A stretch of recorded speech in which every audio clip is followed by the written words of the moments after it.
Hello, welcome to a quick yet simple watercolor study of a landscape. I'm Suzanne, a watercolor artist and urban sketcher. Most of my paintings or sketches I do are mainly done on site or from photographs I take. Today's landscape photograph was taken by me.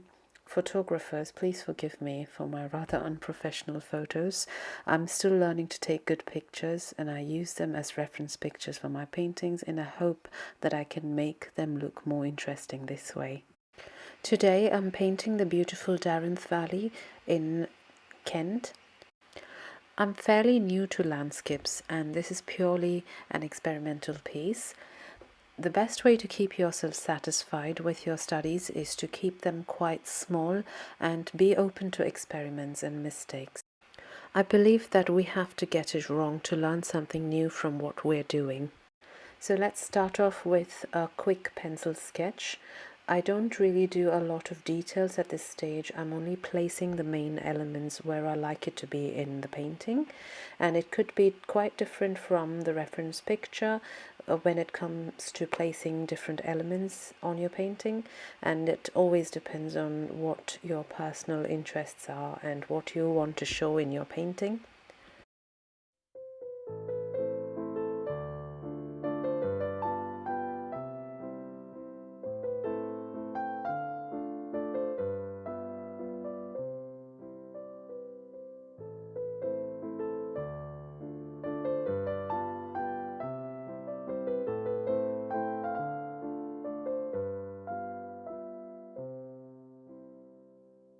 I'm quite happy with the pencil sketch. I'm going to start using watercolors on this now. I'm using two different brush types today. One is an angular or a sword brush, and another one is a mop brush size 0, which is the smallest I can get. So I'm starting off with watercolors. The watercolor that I'm using today is by Winsor & Newton, and it's a set of watercolor cakes, which is great when I'm outside urban sketching, and sometimes I use that when I'm in the studio sketching as well. So I'm starting off with the sky, which is cerulean blue, a quick wash, and as I said, I'm only experimenting and keeping it quite loose and spontaneous. So just a little bit of foliage in the background or where the horizon is. So I'm mixing my olive green with a little bit of cerulean blue and adding a little bit of color there for the background foliage. So looking at the reference picture, just picking out colors that interests me. I'm going to add a little bit of crimson red, alizarin crimson red, just to bring in that interest. I can see a little bit of reddish foliage in the background as well. So just dropping that color in there. So this is the stage where I'm not really bothered about the details. I'm just placing blocks of colors, dropping in pigments that I like, just making it look all very interesting.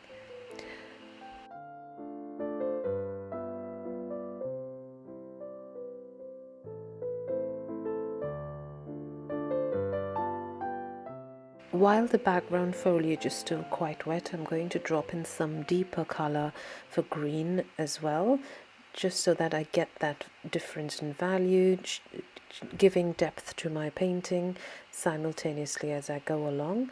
So for the deeper shadows or the deeper tones, I'm using a mixture of olive green and a bit of ultramarine blue just to get that deep blue. And I'm staying away from the buildings that I can see, so leaving the roof white, going around the roof. And I think because I'm using this angular brush, it's kind of helping me to stay outside the areas where I don't want the paint to be.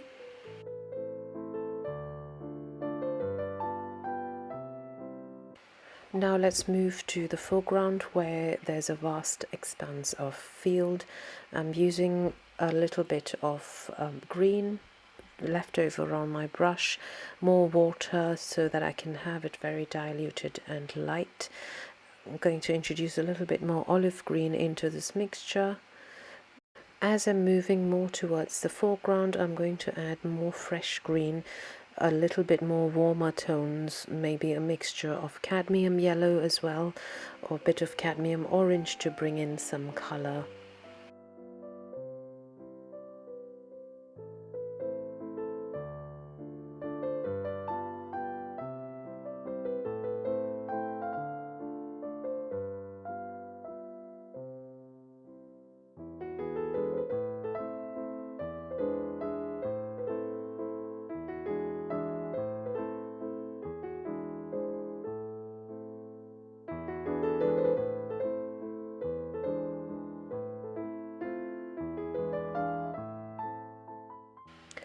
I'm going to change my brush to a smaller one now, because I've done the main blocks of color here, and now I'd like to add in a little bit more details, maybe a little bit of splatters here and there.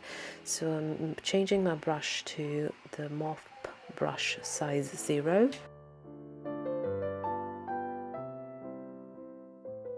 For the roof, I'm using some burnt umber and mix it with a little bit of ultramarine blue for the deeper tones on the side.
Next, I'm going to add a little bit of foliage in the foreground. That's not really a focal point, but at the same time I like to have a little bit of details there, so I'm just going to add some olive green. I can do like a mixture of splatters, some quick brush strokes just to depict foliage there.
And now I'm going to add a little bit of details of foliage just near the shed where the farm is.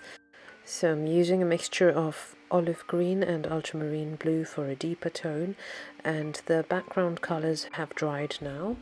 So the layer I'm adding right now will just sit on top, giving it more details.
And finally, a little bit of details of the fence in the foreground, adding a bit of brown, so you can use either burnt umber or even use a mixture of ultramarine blue and burnt sienna to get a deep brown.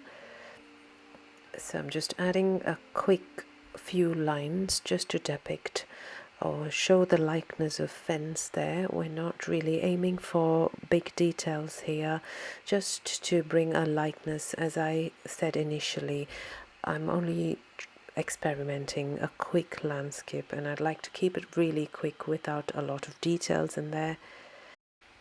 I think I'm quite happy with how it has turned out, and I'm going to leave it to dry and see what more details I need to add. The painting is completely dry now.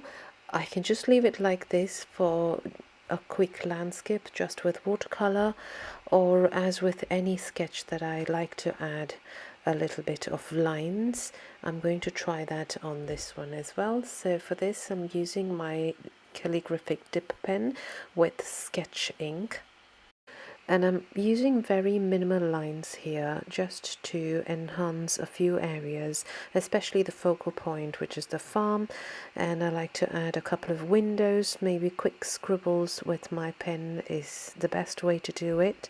Or if you just want to stick to watercolor, you could also use a rigger brush or a very thin brush to add your details in instead of a pen. But I personally love pens, and I'm just adding these characteristic quick lines with the pen. The ink that I'm using is waterproof. I always prefer using waterproof just in case I need to go back into watercolors and I don't want the pen lines to smudge while I'm using watercolor over it. So again, a quick scribble for the chimneys on the roof, just to depict them, not bringing any realism into it. I'm just doing a few scribbles just to depict it. And maybe a few lines in the background and a few in the foreground just to show foliage, and I am done with my sketch.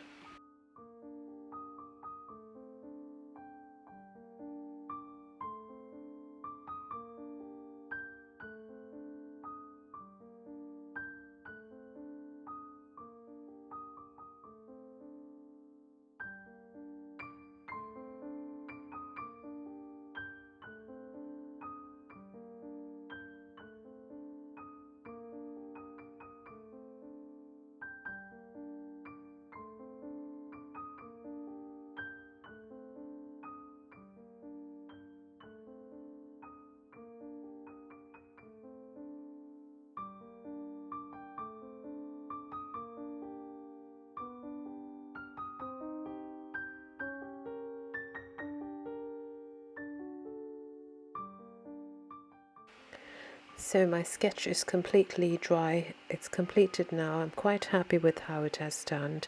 Just giving it a quick border just to show that it is a quick sketch, and I kind of like the extra lines as well. So this again is a personal choice for me to add lines. And with this I'm done with the sketch. I hope you enjoyed it. Please do let me know how you liked it in the comments below. It will really help me to create new videos as well. Happy painting everyone, bye!